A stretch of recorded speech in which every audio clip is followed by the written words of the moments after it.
Voici le résumé du Deuxième sexe de Simone de Beauvoir.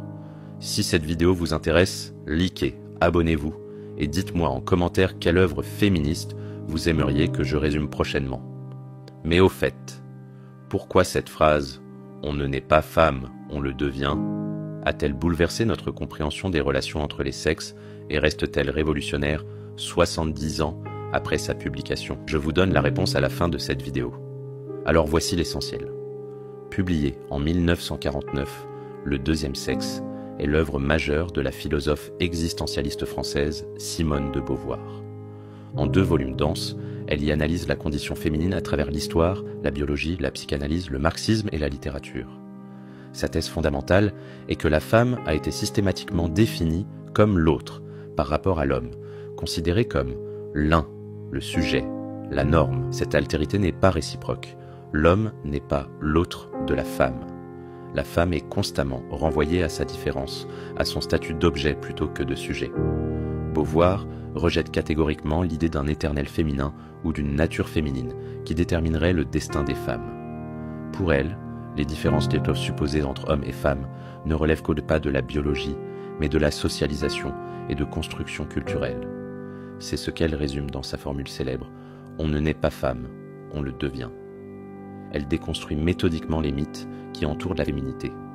La maternité comme destinée naturelle, la passivité comme essence féminine, le mystère supposé de la femme.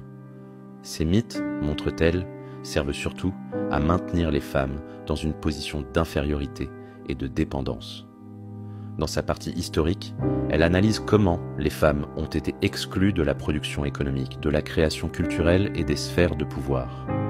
Dans sa partie vécue, elle examine les différentes étapes de la vie féminine, de l'enfance à la vieillesse, montrant comment la société façonne l'expérience des femmes.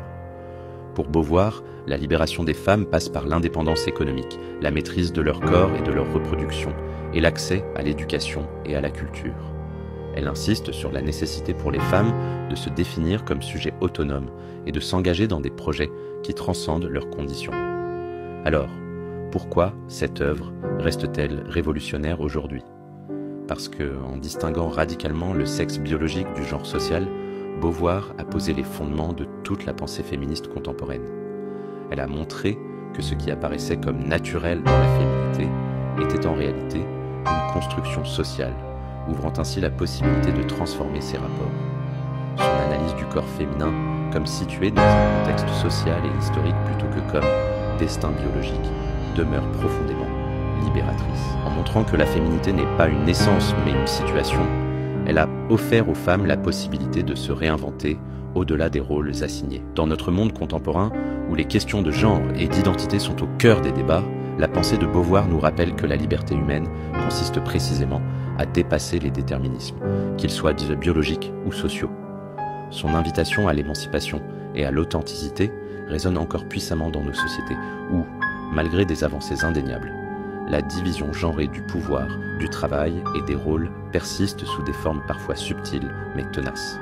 N'oubliez pas de liker cette vidéo si ce résumé vous a été utile, de vous abonner pour d'autres contenus similaires, et dites-moi en commentaire quelle œuvre féministe vous aimeriez que je résume la prochaine fois.